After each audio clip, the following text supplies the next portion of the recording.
मिरन्धस्य ज्ञानञ्जनशलाकया चक्षुरुन्मिलितं येन तस्मै श्रीगुरुवे नमः। श्रीचैतन्यमनोभीष्टं स्थापितं येन भूतले स्वयं रूपः कदा मह्यं ददाति स्वपदान्तिकं। वाञ्छाकल्पतरुभयस्य कृपासिन्धुभ्य एव च पतितानां पावनेभ्यो वैष्णवेभ्यो नमो नमः। जय श्री कृष्ण चैतन्य प्रभु नित्यानंद, श्री अद्वैत गदाधर शिवासादि गौर भक्त वृंद। हरे कृष्ण कृष्ण कृष्ण हरे हरे, हरे राम राम राम हरे हरे। नमो विष्णुपादाय कृष्ण पृष्ठाय भूतले श्रीमते भक्ति वेदांत स्वामिनिति नामिने। नमस्ते सारस्वती देवी गौरवाणी प्रचारिणे, निर्विशेष शून्यवादी आश्रित देश तारिणे। हरे कृष्ण। तो हम लोग आज प्रारंभ करने जा रहे हैं अध्याय 11 विराट रूप। इसके बारे में बहुत सुना होगा कि विराट रूप भगवान जी का दर्शन जो है दुर्लभ है। जो इस अध्याय में वर्णन किया जा रहा है कि अर्जुन को भगवान ने विराट रूप का दर्शन कराया। इससे पहले हम आगे चले, अध्याय 10 का हम चर्चा करते हैं। अध्याय 10 में हमने पढ़ा था SEE, सोर्स ऑफ एवरीथिंग। भगवान सभी चीजों के सोर्स हैं, ये हमने चर्चा किया। एसेंस ऑफ गीता, चतुश्लोकी भगवद गीता, उसका 8, 9, 10, 11 4 श्लोक हमने कराया भी था, आप लोग को याद होगा। किन किन लोगों ने घर में जाकर पढ़ा था? बस 4-5 लोग। एनीवे, तो घर में जाके आज भी पढ़िए, रोज पढ़ सकते हैं। 4 श्लोक पढ़ना है बस, श्लोक का ट्रांसलेशन अनुवाद बस। एक गीता का सार है, यानी इस श्लोकों को पढ़ने से समस्त गीता का लाभ मिलता है, पढ़ने का लाभ मिलता है। फिर एवरीवेयर, ये हमने चर्चा किया था भगवान की विभूतियों को। अर्जुन ने कहा कि आप मुझे वो दर्शन कराइए जिससे मैं कहीं भी आपको दर्शन कर सकूं, देख सकूं। तो भगवान ने कहा कि मैं प्रमुखतः मुख्य विभूतियों का बताऊंगा कि भगवान की शक्ति कैसी है, असीमित दर्शन नहीं करा सकते। तो इसलिए ने सीमित दर्शन कराने के लिए भी मुख्य विभूतियों के बारे में वर्णन किया। और भगवान ने अंत में कहा कि मेरा ये जो वर्णन मैंने विभूतियों का कहा, ये क्या है, मात्र एकांशेना, क्या एक अंश है, एक चिंगारी मात्र है, तो उसको तुमने दर्शन किया। और ये मेरा विराट रूप का एक छोटा सा भाग है। विराट रूप बहुत बड़ा है, पर उसका एक भाग वो क्या है, मैं उनको दर्शन कराया, अंश। और मैं तो पूरी ज्वाला के समान हूं। तो अर्जुन के मन में प्रश्न आ गया कि अगर आपका ये विराट रूप का एक अंश है, तो विराट रूप का दर्शन करना चाहता हूं। तो ये कनेक्शन है, इस अध्याय में पढ़ेंगे रूप। ये अध्याय का शीर्षक है रूप, यानी भगवान जी का दर्शन। तो पहला रिक्वेस्ट, उन्होंने रिक्वेस्ट किया दर्शन कराओ 4 श्लोकों में। और भगवान ने दर्शन कराया यूनिवर्सल फॉर्म 5 से लेकर 14 श्लोकों में। और फिर अर्जुन ने वो दर्शन करने के बाद 15 से 45वें श्लोक तक प्रार्थनाएं की। कुछ उनके रूप का वर्णन करते हुए प्रार्थना की, कई बार नमस्कार करते हुए, और एक स्थान पर वो क्षमा मांगते हुए, इस प्रकार की प्रार्थनाएं की हैं। और बाद में उन्होंने कहा कि मैं आपके इस रूप का दर्शन तो कर लिया, परंतु मैं ओरिजिनल फॉर्म द्विभुज मुरलीधर श्याम सुंदर व्रजन नंदन का दर्शन करना चाहता हूं, वो दर्शन कराइए। तो इस अध्याय में ही चर्चा करेंगे हम लोग। देखिए, विश्व रूप जो है वो आपको हम दिखा भी नहीं सकते। अर्जुन को देखने में समझ नहीं आया, उनको भी दिव्य नेत्र मिले, हम फोटो में कितना दिखाएंगे, अब पॉसिबल ही नहीं। और अर्जुन के अलावा वहां किसी ने नहीं देखा, राइट। और अर्जुन को भी भगवान ने कहा मैं तुम्हें दिव्य नेत्र देने वाला हूं, तब तुम मेरे इस विश्व रूप का दर्शन कर सकते हो। तो यहाँ पर अर्जुन प्रार्थना कर रहे हैं 4 श्लोकों में। पहला श्लोक में बोलते हैं मेरा मोह दूर हो गया, मोहयम विगतो मम। किससे मोह दूर हो गया? जो 10th अध्याय में पढ़ा था उन्होंने, सुना भगवान से, वो सुनकर उनका मोह दूर हो गया और अब वो समझते हैं कि मैं जो सुन रहा हूँ सब कुछ सही सुना, सब कुछ समझ गया, लेकिन भगवान मेरे मन में एक इच्छा जागृत हो गई, क्या? कि मैं आपके विराट रूप का दर्शन करूं। देखिए, आप किसी चीज को बताते हो किसी को कि मैं वहां पर देख कर आया, ऐसी घड़ी खरीदा हूं, बहुत बढ़िया घड़ी थी, और उसको पहनने से इतना जबरदस्त लगता है, बोले कहाँ घड़ी दिखाओ, सबसे पहले ये इच्छा होती है, राइट? ऐसे उनके मन में प्रश्न आ गया। तो क्या कहते हैं, मैं देखिए आज श्लोकों को मैं ऐसे पढ़ना चाहता हूँ, समझाना चाहता हूँ, क्या बोल रहे हैं देखिए। मधु अनुग्राय परमं गुह्यम अध्यात्म संगीतम यत योक्ता वचस्तेन मोहयम विगतो मम। आपने जिन अत्यंत गुह्य आध्यात्मिक विषयों का मुझे उपदेश दिया है, उसे सुनकर अब मेरा मोह दूर हो गया। तो भगवान ने आपने गुह्यतम बातें बताई है, मोस्ट कॉन्फिडेंशियल नॉलेज दिया, तो बोलते मेरा मोह दूर हो गया, अब कोई डाउट नहीं है। फिर डाउट नहीं होने पर कहानी खत्म, घर जाओ। बोले नहीं जी, घर नहीं जाना है, डाउट नहीं है, लेकिन जिस चीज के बारे में क्लैरिटी है, स्पष्टता हो गया है, उसको मैं और अच्छे से देखना चाहता हूं। मैंने आपसे प्रत्येक जीव की उत्पत्ति तथा लय के विषय में विस्तार पूर्वक सुना और अक्षय महिमा का अनुभव भी किया, आपसे सुन भी लिया, क्लियर हो गया। यद्यपि आपको मैं अपने समक्ष आपके वर्णित रूप को देख रहा हूं, किंतु मैं ये देखने के लिए इच्छुक हूं कि आप इस जगत में कैसे व्याप्त है ना। जगत अव्यक्त मूर्तिना, भगवान ने कहा था 7वें अध्याय में, मैं जगत में भी अव्यक्त रूप में विद्यमान हूं। तो वो कैसे विद्यमान हो, वो बताओ, वो देखना चाहता हूं, राइट? जैसे आपके परिवार में कोई मान लिया आर्मी में है या पुलिस में है, हमारे मन में लगता है वो क्या कैसे एडवेंचरस सिचुएशन होता है आर्मी में, जब फाइटिंग करते हो, देखने का मन करता है। वो गन होता है वो कैसे चलाते होंगे, या फाइटर पायलट आपके घर में फैमिली में, वो कैसे चलाते हैं। कई बार जिज्ञासा होती है, इवन जो नॉर्मल फ्लाइट चलाने वाले पायलट्स होते हैं, वो कैसे चलाते हैं, वो जानना चाहते हैं। तो कभी कभी बच्चों को या परिवार को ले जाकर दिखाते हैं कि हमें कैसे हवाई जहाज को उड़ाते हैं, कहाँ बैठते हैं, जिज्ञासा के लिए। तो अर्जुन के मन में जिज्ञासा है, मैंने सुना है और मैं देखना चाहता हूँ। दृष्टामि इच्छामि, दृष्टम इच्छामि ते रूपम, मैं देखने की बड़ी इच्छा है जो आपने बताया, तो मुझे बताइए। और एक बात बहुत अच्छा है जो इन्होंने कहा 4थे श्लोक में, यदि आप सोचते हैं कि मैं देखने में समर्थ हूं, तो ये भावना होने पर ही हम भगवान को समझ सकते हैं। ज्यादातर लोग क्या बोलते हैं, क्या आपने भगवान को देखा है क्या, भगवान है तो दिखाओ यहां पर। ये ना चीप टेंडेंसी है भगवान को देखने की। जैसे कोई बोले कि मोदी को मैं नहीं मानता, कोई प्रधानमंत्री नहीं मानता देश का, अगर है तो मेरे सामने आए, तो मोदी क्या घबरा जाएगा, दुखी हो जाएगा, जो यार बड़ी बेइज्जती हो जाएगी, मैं नहीं जाऊंगा। तो मोदी जी बोलेंगे मत मत मानो, हमें कोई फर्क नहीं पड़ता, राइट? तो भावना क्या होना चाहिए कि मैं योग्य कब होऊंगा, क्वालिफाइड कब होऊंगा देखने के लिए भगवान को। जैसे जैसे हम क्वालिफाइड होने लगते हैं, वैसे वैसे गॉड रियलाइजेशन होने लगता है। पहले सेल्फ रियलाइजेशन होता है, फिर गॉड रियलाइजेशन होता है, स्लोली ग्रेजुअली। ऐसा नहीं कि आज आया और कल दर्शन हो गया, नहीं, प्रैक्टिस होता है। और एक बार किसी ने प्रभुपाद जी से पूछा कि क्या आपने भगवान को देखा है? प्रभुपाद जी ने उत्तर दिया है, अगर मैं बोलूंगा मैं देखा हूं तो आप मानोगे नहीं। फिर बाद में बोले कि मुझे दिखाओ, मैं आपको दिखा नहीं सकता कि because you are not qualified. तो दूसरा आंसर देता हूं, बोलते हमने उनको देखा है जिन्होंने भगवान को देखा है, हम उनकी बात मानते हैं।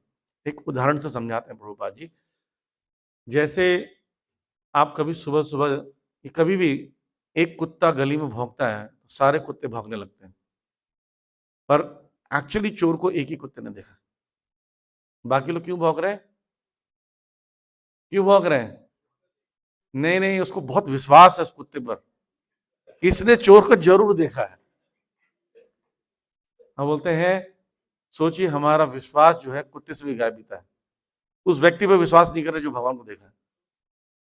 तो उसे इतना तो विश्वास करो, उसके मार्ग पर चलो। आप एडवर्टाइजमेंट का विश्वास कर लेते हो, घने मुलायम काले बाल, खिले खिले मतवाले बाल, उस पर ट्रस्ट कर लेते हो। आपको लगता है जूही चावला लगाती हो तेल, आंवला केस तेल लगाती हो, डाबर आंवला केस लगाती हो? नहीं, लेकिन विश्वास करके लोग खरीद रहे हैं। आपको लगता है कि दाने दाने में केसर का दम, ये खाते होंगे विमल गुटखा, लेकिन लोग उसका एडवर्टाइजमेंट देख के खाते हैं, राइट? जब वो फेक एडवर्टाइजमेंट कर रहे हैं, गलत एडवर्टाइजमेंट कर रहे हैं, लोग उसको देखकर प्रोडक्ट को खरीद रहे हैं। जो रियल में कर रहा है उसको एक बार इस्तेमाल तो करके देखो। हम भी बोलते हैं पहले इस्तेमाल करो फिर विश्वास करो, राइट? गारंटी है जो व्यक्ति कम से कम 1 महीना हरे कृष्ण मंत्र जप करता है, वो अपने आप महसूस करेगा उसके जीवन में परिवर्तन। कितने लग रही है, कितने लोग माला करते हैं, देखिए, ठीक है। देखिए प्रभुपाद जी, किसी ने कहा कि हो सकता है आप बेवकूफ बना रहे हो। प्रभुपाद जी ने कहा हाँ, बेवकूफ बनाया जा सकता है। एक व्यक्ति एक दूसरे व्यक्ति को, सिंगल व्यक्ति को पूरे जीवन भर बेवकूफ बना सकता है, और एक व्यक्ति पूरे संसार को एक दिन बेवकूफ बना भी सकता है, पर एक व्यक्ति पूरे संसार को हमेशा हमेशा के लिए बेवकूफ नहीं बना सकता। कितने दिन ऐसा करेगा? तो ये संस्था 1965 में स्टार्ट हुआ था, 66 में संस्था बनी थी, तो अभी तक हम बेवकूफ बना रहे हैं। अच्छा लग रहा है, अच्छा लग रहा है, कुछ तो अच्छा लग रहा होगा, राइट? तो ये बात बड़ा मुश्किल है समझाना। और कैसा है, मैं अक्सर पूछता हूं आपसे, आप आंसर दीजिएगा, गुलाब जामुन का स्वाद कैसा है? मीठा। केले का? मीठा। एप्पल का? मीठा। रसगुल्ले का? मीठा। जलेबी का? मीठा। और सबका स्वाद अलग है एक्चुअली। तो गुलाब जामुन का स्वाद कैसा है? गुलाब जामुन जैसा। एप्पल का स्वाद कैसा है? एप्पल जैसा। जब तक आप उसको नहीं खाएंगे तब तक आप नहीं समझ पाएंगे स्वाद क्या है। इसी प्रकार भक्ति है, भक्ति का सर्टिफिकेट नहीं देना पड़ता, भक्ति को हम लोग खुद एग्जीक्यूट करते हैं, खुद इम्बाइब करते हैं, खुद प्रैक्टिस करते हैं, तब समझते हैं। बचपन में एक एडवर्टाइजमेंट आता था, याद है? मेलोडी कितनी चॉकलेटी, याद है? किसको याद है? जो लोग 40 से बड़े होंगे याद होगा। उसमें दूसरा आंसर था, मेलोडी खाओ खुद जान जाओ। ऐसे ही है, भक्ति को रियलाइज करो, भक्ति को प्रैक्टिस करके रियलाइज किया जा सकता है। तो अर्जुन जो है भगवान का भक्त है। भक्तोसी में सखा चेती रहस्य में तत्तमम, तो मेरे भक्त हो, मेरे सखा हो, इसलिए मैं तुम्हें रहस्य बता रहा हूं। भगवान ने दूसरे अध्याय में ही बात बोल ली थी, चौथे अध्याय में, सॉरी। तो अब अर्जुन फिर से क्यों पूछ रहे हैं भगवान का विराट रूप को दर्शन करा? ऑलरेडी ड्यूटी है, कोई ऑलरेडी भक्त है, ऑलरेडी हरे कृष्ण मंत्र का जप कर रहा हो, भगवत गीता पढ़ता हो, तो मंत्र जपना और गीता के प्रवचन नहीं देगा उसको फर्दर कुछ टीचिंग करेंगे। कोई मान लीजिए 10th क्लास का स्टूडेंट हो, पास कर गया हो, तो 10th क्लास का सब्जेक्ट नहीं पढ़ाएगा, उसकी आवश्यकता नहीं। लेकिन अर्जुन ने हम सब के लिए प्रश्न पूछा। जो लोग भगवान पर ट्रस्ट नहीं करते हैं, वो भगवान के स्वरूप का वर्णन सुनकर भगवान पर ट्रस्ट हो जाएगा, ठीक? तो 4 श्लोकों में प्रश्न पूछा गया, मैपिंग बता रहा हूं मैं कैसा है। और दूसरी शिक्षा ये है, भगवान का यूनिवर्सल फॉर्म भगवान दर्शन कराने जा रहे हैं। अर्जुन कृष्ण का विराट रूप देखना चाहते हैं, क्योंकि वे अन्य व्यक्तियों के कृष्ण की वास्तविकता का प्रदर्शन करना चाहते हैं। कृष्ण अर्जुन को तो ऑलरेडी ड्यूटी है, उनके पास प्रेम है, लव है, अफेक्शन है, लेकिन फिर भी विराट रूप का दर्शन करने के लिए भगवान दिव्य चक्षु देते हैं, है ना?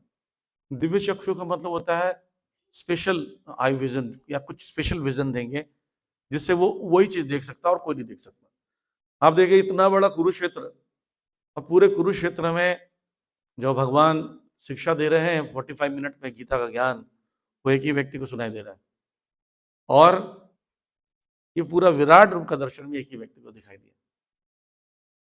अब इसमें एक प्रश्न आता है, तो आप सोचिएगा इस पर, फिर मैं अंतिम में इसको बताऊंगा, विचार करना कि ये पूरी भगवत गीता किसने कहना स्टार्ट किया? धृतराष्ट्र ने नहीं, धृतराष्ट्र ने तो सुना है, संजय ने किया, क्योंकि युद्ध भूमि में जो हो रहा था, तो संजय ने एक्चुअली भगवत गीता पूरी बताई।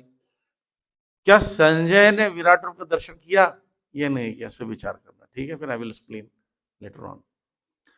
स्वयं जो ईश्वर का अवतार बताते हैं, उन्हें अपने दावे की पुष्टि के लिए विराट रूप दिखाने के लिए तैयार रहना होगा। ये भी एक रीजन है। विराट रूप का दर्शन क्यों दिया भगवान ने, क्यों कराया अर्जुन ने? कोई बोलता है सो कॉल्ड, आजकल बहुत सारे बाबा लोग पैदा हो गए हैं, तो बोलते हैं मैं भगवान हूं। उनको बोलना चाहिए विराट रूप दिखाओ अपना, भगवान हो तो। प्रभुपाद जी कहा करते थे, कोई भी पूछता है, कोई भी कहता है मैं भगवान हूं, तो बोले खड़े हो जाओ, विराट रूप दिखाओ, या ये दिखाओ कि आप गोवर्धन को उठा सकते हो। भगवान करके दिखाए थे। या राम सेतु जैसा सेतु बना के दिखाओ, शक्ति है तो। क्लेम करना आसान है कि मैं भगवान हूं, पर भगवान के गुणों को अर्जित करना जरूरी है। और इस अध्याय में यह भी पता चलेगा कि इतना सुंदर दर्शन कराने के बाद भी, विराट रूप का दर्शन कराने के बाद भी भगवान का भक्त विराट रूप का दर्शन करना नहीं चाहता है। यह भी पता चलेगा जब अर्जुन ये बोले कि ये रूप हटाइए, मुझे भयभीत हो रहा हूं, मुझे वही रूप दिखाइए जो आपका द्विभुज मुरलीधर श्याम सुंदर रूप है, मुझे आकर्षित करता है। तो भगवान के भक्त विराट रूप का दर्शन नहीं करना चाहते हैं। तो भगवान कि अर्जुन ने क्यों कराया? अर्जुन हम सबको दिखाना चाहते थे जो हम लोग के अंदर प्रेम अभी जागृत नहीं हुआ। तो 5वें श्लोक में भगवान बोल रहे हैं, क्या कह रहे हैं? अब मेरे ऐश्वर्य को देखो, पश्चिमे पार्थ रूपाणी। तो बोले इसमें क्या है? अब तुम मेरे ऐश्वर्य को देखो, सैकड़ों हजारों प्रकार के देवी तथा विविध रंगों वाले रूपों को देखो। भगवान का रूप तो मैं बता रहा हूं, देख नहीं सकते हम। पिक्चर में भी भक्तों ने लिमिटेड बनाया, और उसमें भी दिखाते हैं, महाभारत में भी तो लिमिटेड दिखाएंगे, उनका भी इक्विपमेंट्स या इफेक्ट्स जो है लिमिटेड है। हम बहुत ज़्यादा देख सकते हैं, हम लोग 270 डिग्री देख सकते हैं, हमारे विजन को यहाँ तक देख सकते हैं, ठीक 180 देख सकते हैं, थोड़ा और ज़्यादा देख सकते हो। लेकिन अर्जुन पीछे का भी देख पा रहा था सब तरफ, ये दिव्य नेत्र मिला था। तो बोले पश्चिम में पार्थ रूपाणी, तुम उसको देखोगे और तुम आदित्यों, वसुओं, रुद्रों, अश्विनी कुमार तथा अन्य देवताओं के विभिन्न रूपों को भी देखोगे, और अनेक आश्चर्यमय रूपों को देखोगे जिसे कोई पहले न देखा है, न कभी देख सकेगा, न सुना हो। और तुम मेरे शरीर में तुरंत देखोगे, ऐसा नहीं कि बाद नेत्र दूंगा, घर जाओगे, युद्ध समाप्त होगा फिर देखोगे, नहीं, इमीडिएटली आप देखना चाहोगे। लेकिन तुम इस आंख से नहीं देख सकते। मैं तुम्हें दिव्यम ददामि चक्षुः, मैं तुम्हें क्या दूंगा? दिव्य नेत्र दूंगा, उससे देखना, ठीक। तो ये भगवान का विश्व रूप, तो ये पेंटिंग बनाया गया है बड़ी मुश्किल से, और भगवान को वहां पर दिखाई दे रहा है, अर्जुन को दिखाई दे रहा है। और यहाँ पर काल रूप भी दिखाएंगे, 2 रूपों का वर्णन होगा। तो 10वें श्लोक से लेकर 19वें श्लोक तक विराट रूप की विभूतियों को भगवान दिखाएंगे, और 20वें श्लोक से लेकर काल रूप दिखाएंगे। तो विश्व रूप और काल रूप में क्या अंतर है? विश्व रूप में दर्शन होगा, काल रूप में भक्षण दिखाएगा, कैसे सबको खा रहे हैं भगवान, सबको नष्ट हो रहा है, क्योंकि समय सब चीज को नष्ट कर देता है, आपके रूप को, आपके धन को, आपकी सारी चीजों को समय धीरे धीरे नष्ट कर रहा है ना। आप देखिए, जो लोग रोज आईने में देखते थे सुंदर है सुंदर है, धीरे धीरे रिंकल्स आ रहे हैं, नहीं? आप कितना भी काला कर लोगे बाल को, आपको असलियत पता है, कुछ दिन बाद तो बाल भी नहीं रहेंगे। एक व्यक्ति था, एक वक्त ने बताया, उसको एक बाल थे सिर्फ, एक, वो भी व्हाइट। तो उसको ना वो रोज उठकर काला कलर रंग करता था, एक बाल को भी डेली देखता था। और एक दिन सुबह जो उठा तो देखो अभी नहीं रहा। तो अपने मित्र को कॉल करके, वो फोन करके बोलता है तो चले गए। इतना आसक्ति होता है, इस समय के साथ सब कुछ नष्ट हो जाए। कालोस्मि, भगवान बोलते हैं काल रूप में मृत्यु सर्वहर्ष, हम मृत्यु के रूप में सब कुछ हर लेता हूँ। अगले जन्म में for apple B for boy से स्टार्ट करोगे, रूप परिवर्तन, आधार कार्ड परिवर्तन, घर परिवर्तन, everything will be change, right. तो देखिए 9वें श्लोक में क्या बोल रहे हैं? दर्शयामास पार्थाय परम रूपेश्वरम, कृष्ण विश्व रूप को प्रदर्शित करते, दिखाना शुरू करते हैं। हाँ, और क्या दिखाते हैं? कैसा मेरा रूप है, 9वें श्लोक से दिखा रहे हैं। और इसमें बता रहे संजय ने जब देखा, तो संजय ने क्या देखा बताता हूं। ये विश्व रूप है, और अर्जुन विश्व रूप को जो देख रहा है, तो अर्जुन को देख पा रहे हैं, कृष्ण को नॉर्मल फॉर्म में देख रहे हैं, विश्व रूप नहीं दिख रहा। एक्चुअली जो मैं पूछा था ना आपसे प्रश्न, तो अर्जुन के चेहरे पर जो एक्सप्रेशन है, ये जो भगवान बोल रहे हैं, यही सब धृतराष्ट्र को बता पा रहे हैं, राइट? अन्यथा नहीं देख पाएंगे। तो क्या बोले, हे राजा, इस प्रकार कहकर महायोगेश्वर भगवान ने अर्जुन को अपना विश्व रूप दिखाया। अर्जुन ने उस विश्व रूप में असंख्य मुख, असंख्य नेत्र तथा असंख्य आश्चर्य दृश्य देखे। इन्हीं बोल रहे मैं देखा, अर्जुन ने देखा। अर्जुन बोल रहे हैं असंख्य रूप, असंख्य चेहरे, असंख्य हाथ, बोल रहे हैं अनेक वक्त्र नयनम, अनेकाद्भुत दर्शनम, अनेक दिव्याभरणम दिव्यानिक, अनेक आयुधम, दिव्यमालयम अंबरम धनम, दिव्य गंधानुलेपनम, सर्वाश्चर्यमयम देवम, अनंत विश्वतो मुखम। तो क्या है, जैसे गार्लैंड में पहना हुआ हूं, ऐसे भगवान के अनेक अनेक शरीर हैं, अनेक गार्लैंड है, बाजूबंद बना हुआ है, मुकुट बना हुआ है, आयुध है, चार चतुर्भुज है। तो अगर मान लीजिए 1 करोड़ अगर मनुष्य हैं, 1 करोड़ के साथ एक समान रूप होगा तो 1 करोड़ आयुध होंगे, 4 करोड़ आयुध होंगे। ऐसा रूप देखकर कोई भी भयभीत हो जाएगा। यदि आकाश में हजारों सूर्य एक साथ उदय हो तो उनका प्रकाश शायद परम पुरुष के विश्व रूप की तेज की क्षमता कर सके। ऐसा रूप था, इतना तेज रोशनी थी, देख पाना मुश्किल था। लेकिन कौन देख पा रहा है? अर्जुन, क्योंकि उनके पास क्या है? दिव्य नेत्र। तो अर्जुन भगवान के विश्व रूप में एक ही स्थान पर बैठे हुए संपूर्ण ब्रह्मांड का दर्शन कर सके। तत्रैकस्थम जगत कृष्ण, एक ही जगह बैठकर, ये पॉसिबल नहीं होता। इवन टीवी में भी लिमिटेड देख सकते हो, लेकिन अर्जुन को दिव्य नेत्र दिए हैं तब, इसलिए अर्जुन ने भगवान को प्रणाम करना प्रारंभ किया। क्योंकि अब देखिए इसमें जो वर्णन हुआ है, ऐसा देख के नहीं लगता है कि विश्व रूप को दिखा दिया गया, क्योंकि वर्णन कौन कर रहा है? कौन कर रहा है? संजय। 4 श्लोक में विश्व रूप हो गया नहीं। अब अर्जुन क्या बोल रहे हैं, देखिए, हे भगवान, मैं आपके शरीर के सारे देवताओं तथा अन्य विविध जीवों को एकत्र देख रहा हूं। मैं कमल पर आसीन ब्रह्मा, शिवजी तथा समस्त ऋषियों एवं दिव्य सर्पों को देख रहा हूं। तो ये चीज दर्शन उन्होंने कि कराया नहीं। संजय नहीं बोल रहे कि मैं देख रहा हूं, केवल अर्जुन ये बोल रहे हैं और धृतराष्ट्र को सुना रहे हैं कि अर्जुन क्या बोल रहे हैं, राइट?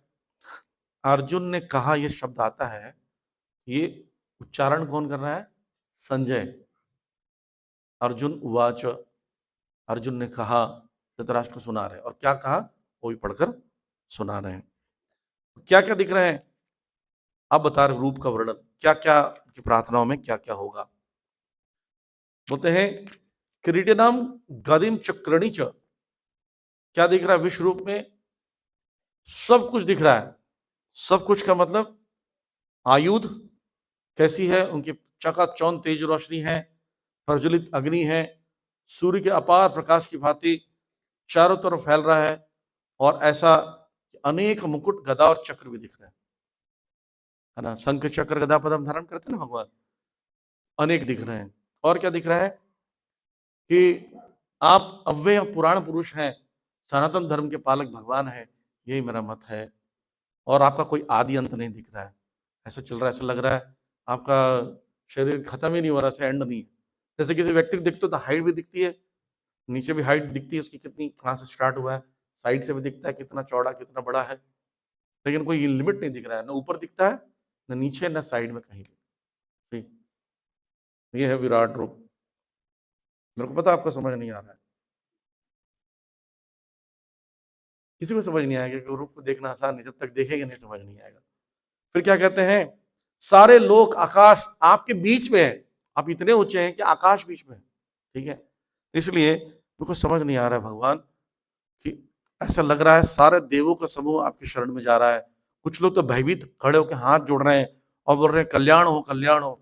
देवता भी देख रहे हैं, रुद्र, आदित्य, वसु, साध्य, विश्वदेव, अश्विनी कुमार, मरुदगण, पितृगण, गंधर्व, यक्ष, असुर, सिद्धदेव, सब आपको आश्चर्यपूर्वक देख रहे हैं। तो शिव जी, ब्रह्मा जी, नारद, सारे लोग क्या कर रहे हैं? भगवान जी को नमस्कार कर रहे हैं। तो यहाँ भी पता चलता है भगवान कितने हायर लेवल पे हैं, राइट? और आपके अनेक मुख नेत्र हैं, बाहु है, जंगा है, पेट है, पांव है, भयानक दांतों वाले विराट रूप को देखकर देवतागण सहित सभी लोग अत्यंत विचलित हैं और उन्हीं की तरह मैं भी विचलित हूँ, ये बोल रहे हैं, मैं भी घबरा गया हूँ। और सोचो ना, ऐसा रूप दिखे कोई व्यक्ति आपको कमरे में दिखाए, इतना भयानक चीज। एक्चुअली एक चीज बताता हूँ, आप समझना, जितनी भी चीज छोटी होती है वो सुंदर लगती है, ठीक है। किसी भी सुंदर चीज को भी अगर बड़ा देखोगे ना तो घबरा जाओगे। सोचिए कि इस साइज का गुलाब का फूल हो, आपको लगेगा कहीं गिर ना जाए मेरे पर, राइट। छोटी चीज अच्छी लगती है, सुंदर लगती है, आकर्षक लगती है। और विराट रूप तो वैसे ही भयंकर है, सब कुछ नष्ट करने वाला है, उसको देख के कैसा लग रहा होगा। ओके। और आगे कहते हैं, अर्जुन पूछ रहे हैं कि वे सब इस पे इस श्लोक में देखिएगा, ये सेक्शन में है 15 से 18 में विश्व रूप देखने के बाद अर्जुन का साक्षात्कार हुआ। 19 से 25 में अर्जुन द्वारा काल का रूप का वर्णन है। और 26 से 30 में भविष्य में होने वाली चीज को भी देख लिया अर्जुन ने। और 31 में प्रश्न पूछते हैं, तो हम लोग एक एक करके समझते हैं। यहां से 19 में बोलते हैं, आप आदि मध्य तथा अंत से रहित हैं, अनादिम मध्यम अनंतम। मैं आपके मुख से प्रज्वलित अग्नि को निकलते हुए देख रहा हूँ। दीप्तम, आप देख रहे हैं यहाँ पर अग्नि निकल रही है ना, ऐसे देख रहे हैं अब पिक्चर में जैसे जैसे बनाया गया है। आप सर्वव्यापी हैं, व्याप्त व्यक्ति है ना, दिशाश्च सर्वा। देवता और महर्षियों के लिए प्रार्थना है, वो भी स्वस्ति वचनम आदि कर रहे हैं। सभी आपको आश्चर्य पूर्वक देख रहे हैं। विक्षन्ति त्वाम विस्मितश्चैव सर्वे। सभी लोग और देवता अत्यंत विचलित है और मैं भी इसमें से विचलित हूं। अब अगले श्लोक में वह बोलेंगे, मैं घबराया हुआ हूं, मैं रूप को कंटिन्यू देख नहीं सकता। देखिए, आपके ही परिवार का कोई सदस्य हो और उसका बड़ा भयानक कोई कार्य हो, तो आप बोलोगे कि एकदम नॉर्मल हो जाओ, मैं ये रूप को नहीं देख पाऊंगा। आपने देखने की इच्छा तो की, पर आपका घबराहट होगा, तब आप क्या चाहेंगे, असली रूप को दर्शन कराया जाए। दृष्टवा ही त्वम प्रविष्ट अंतरात्मना धृतिम न विन्दामि शम च विष्णु। कि कृपया क्या कि मैं भी भयभीत हूं, आप मुझे अपना इस रूप का दर्शन कराओ, मैं मानसिक संतुलन खो रहा हूं, आप मुझे प्रसन्न हो जाओ, मुझे दिखाओ। तो आपको याद होगा, जब अर्जुन को ये भगवान क्यों प्रीच कर रहे हैं, क्योंकि वो युद्ध नहीं करना चाह रहे थे, ठीक। और युद्ध करने के क्या रीजन बताए थे, याद करो, कि मैं इनको मार नहीं सकता, गुरु हत्वा महानुभावा, ये सब मेरे क्या है, गुरु हैं, पितामह हैं, मातुलश्च पितुश्च, सब माता पिता के समान है, मामा चाचा ससुर भाई बहन सब आए हुए यहाँ पर, सब मर जाएंगे, तो मैं इनको नहीं मार सकता। तो भगवान अब बताएंगे कि हार जीत के बारे में सोच ही क्यों रहे हो, देखो मैं दिखाता हूं कि काल रूप में एक्चुअली मैं सबको मार चुका हूं। अगर आप देख लोगे, अगर फ्यूचर में देख लोगे, ये सब मैं नहीं भगवान मार रहे हैं, तो आपको मारने में हिचक नहीं होगी। इस कारण से भी भगवान दिखाएंगे। योद्धा विराट रूप के मुख में प्रवेश कर रहे हैं। अनेक नदियां तरंगे समुद्र में प्रवेश करती हैं, वैसे ही जैसे अग्नि पतंगे में प्रवेश कर जाता है। आपने देखा है पतंगा को, पतंगा जो अग्नि में प्रवेश कर जाता है कैसे, वो बिल्कुल सोचे बिना सोचे समझे प्रवेश कर जाता है। और नदियां भी ऐसी समुद्र में प्रवेश कर जाती है। ऐसे अनेक लोग क्या कर रहे हैं, आपके अंदर प्रवेश कर रहे हैं। क्या कह रहे हैं, धृतराष्ट्र के सारे पुत्र अपने समस्त सहायकों राजाओं सहित तथा भीष्म द्रोण कर्ण एवं हमारे प्रमुख योद्धा भी आपके विकराल मुख में प्रवेश कर रहे हैं। उनमें से कुछ के शिरों को तो मैं अपने आपके दांतों के बीच चूर्णित होते देख रहा हूं, पाउडर बन रहे हैं। सोचिए, और कौन बता रहे, ये नहीं बोले कि सिर्फ भीष्म पितामह द्रोणाचार्य, हमारे तरफ के भी पूरे 18 दिनों में महाभारत के युद्ध में सिर्फ 5 लोग बाकी थे, 5 पांडव, उनके पुत्र भी मर गए सब। एक व्यक्ति बचा था गर्भ में, उत्तरा के गर्भ में, परीक्षित महाराज, बस सब मारे गए थे, जीरो। कितना फास्ट चॉपिंग हुआ होगा नहीं, 18 डेज में हजारों करोड़ लोग मर गए। सोच के देखिए कि साथ तीर चलाते थे, 10,000 लोग को तीर चलती थी। हाँ, इसलिए महाभारत का है, ग्रेटर भारत। फिर जिस प्रकार नदियों की अनेक तरंगे समुद्र में प्रवेश करती है, उसी प्रकार ये समस्त महान योद्धा भी आपके प्रज्वलित मुख में प्रवेश कर रहे हैं। तो सब कुछ क्या कर रहे हैं, उनके हृदय में प्रवेश कर रहे हैं, मुख में प्रवेश कर रहे हैं। और ऐसा लग रहा है कि जैसे पतंगा अग्नि में प्रवेश करता है, ऐसे ही सब लोग प्रवेश कर रहे हैं। तो बताइए आप कौन हैं? आप कौन हैं? ये रूप तो पहली बार देखा मैंने। मेरे को तो आप मेरे फ्रेंड लगते थे। आप कौन हैं? अख्यामि वेको भवानुग्रपो उग्र रूपो। आपका उग्र रूप कहाँ से आ गया ये, है ना? नमस्तु देव देव बर प्रसीद विज्ञातुम इच्छामि भंत माध्यम ना ही प्रजनामि तब प्रभुतिम। तो मुझे पता नहीं चल रहा है आप कौन है। अब मुझे इस विस्तार पूर्वक बताइए, क्योंकि मैं जान नहीं पा रहा आपका प्रयोजन क्या है। अब भगवान यहां से बोलेंगे। भगवान उवाच समस्त जगतों को विनष्ट करने वाला मैं काल हूं, कालो अस्मि। देखिए, हमको ना काल से जरूर डरना चाहिए, राइट? काल ही हमारा सब कुछ नष्ट कर रहा है। मैंने बताया शुरू में, आपका धन, आपकी आयु, सांसारिक चीजें जितनी, पेड़ पौधे, अन्न, सब कुछ समय के साथ नष्ट होते जाते हैं। ये काल शाश्वत है। लोग ट्रेन में बोलते हैं मूंगफली लेकर टाइम पास, मतलब टाइम पास देना, टाइम पास मूंगफली बेचते हैं। अब मूंगफली खाकर टाइम को हम पास कर रहे हैं, टाइम को, समय को नष्ट कर रहे हैं। समय नष्ट हो सकता है, हम नष्ट हो रहे हैं। जैसे कि इंटरनेट, इंटरनेट को हम यूज कर रहे हैं, इंटरनेट हमें यूज कर रहा है कि नहीं? हम घुस जाते हैं, उसमें लगे रहते हैं, हम नष्ट हो रहे हैं। कितना खाली, इंटरनेट वाले सोचता होगा कितना खाली लोग हैं, 24 घंटा बैठे रहते हैं, रील देखते रहते हैं, शॉर्ट्स देखते रहते हैं। तो भगवान ने उनसे कहा समस्त जगतों को विनष्ट करने वाला मैं काल हूं, और मैं यहाँ समस्त लोगों का विनाश करने के लिए आया हूं। तुम्हारे सिवा दोनों पक्ष, यानी तुम्हारे यानी पांडवों के सिवा दोनों पक्ष के सारे योद्धा मारे जाएंगे। अतः उठो, लड़ने के लिए तैयार हो जाओ और यश अर्जित करो। अपने शत्रु को जीत कर संपन्न राज का भोग करो। ये सब मेरे द्वारा पहले ही मारे जा चुके हैं। हे सव्यसाची, तुम तो युद्ध में केवल निमित्त मात्र हो। निमित्त मात्र न भव्य सव्यसाची, है ना? निमित्त का मतलब क्या होता है? जस्ट एक मीडियम है। मारने वाले भगवान है। देखिए, बहुत सिंपल सा चीज है। भगवान के पास सुदर्शन चक्र है, सुदर्शन चक्र को चलाएंगे, एक बार में युद्ध समाप्त हो, एक ही दिन में, 1 घंटे 2 घंटे में हो जाएगा, राइट? भगवान इसलिए युद्ध में बोले मैं युद्ध भी नहीं करूंगा और न अपना वेपन्स दूंगा, सेना ले जाओ, मेरे कोई दिक्कत नहीं। क्यों किया? क्रेडिट अर्जुन को देना चाहते थे।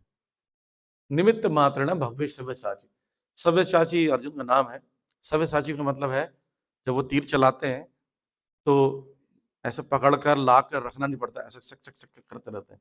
और कभी कभी ऐसे करते हैं, वो धनुष उठाते हैं, उल्टे हाथ से भी खींचना शुरू कर देते हैं, और पीछे भी मारते हैं कभी कभी। सभी दिशाओं में मार सकते हो, तो सव्यसाची करते हैं। और बिना किसी, जो व्यक्ति इतना एक्सपर्ट हो, वो व्यक्ति को भी क्रेडिट की जरूरत है, और भगवान के द्वारा, अदरवाइज कोई खुद क्रेडिट नहीं ले सकता। तो भगवान के अलावा कोई एक्सपर्ट नहीं है, इसलिए भगवान उनको निमित्त मात्र बना दिया। तो तुम मेरे निमित्त बन जाओ। तो जब भक्त क्या होता है, भगवान का भक्त इतना शुद्ध होता है कि वो तुरंत ही भगवान का निमित्त मात्र बनना चाहता है। देखिए, अगर भगवान ने सोचा है एक काम आज स्टार्ट होगा और कल खत्म होगा, ठीक, तो वो 100% होगा, भगवान ने सोचा है। अगर भगवान आपको उससे निमित्त बना रहे हैं और बन जाते हो, तो आपका लाभ हो जाता है। क्या?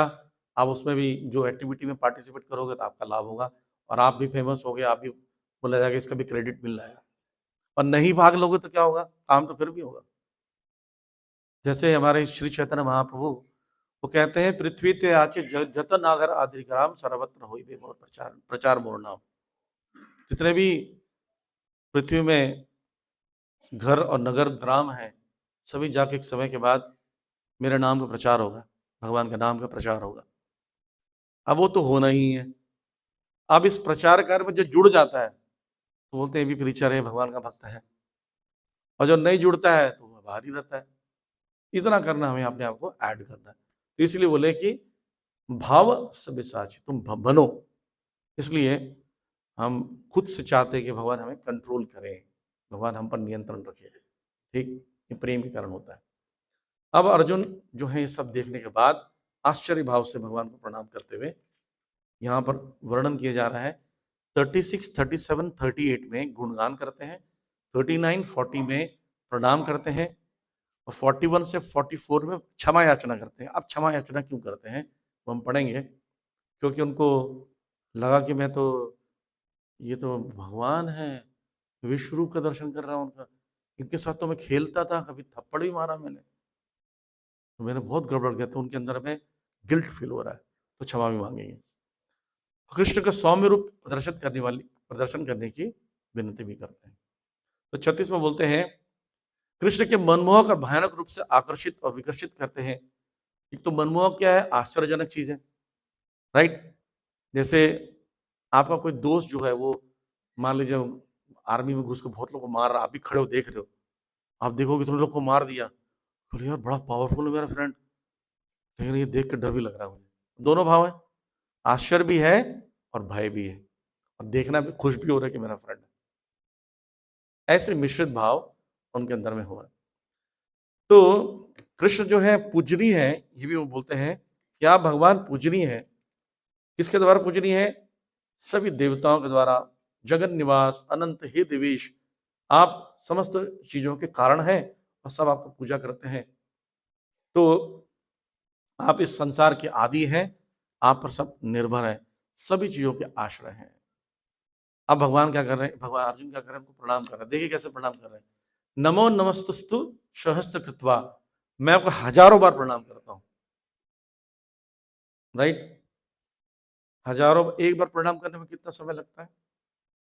पूरा दंडवत प्रणाम करेंगे 1 मिनट या आधा मिनट, हजारों बार करने में 500 मिनट तो लगेंगे। 500 मिनट का टाइम था। लेकिन जब आपको लगता है कि किसी व्यक्ति को बहुत ज्यादा रेस्पेक्ट देना है, तो बारंबार हम प्रणाम करते हैं, बारंबार दंडवत करते हैं, नमस्कार करते हैं, आपको ये शब्द प्रयोग किया जाता है।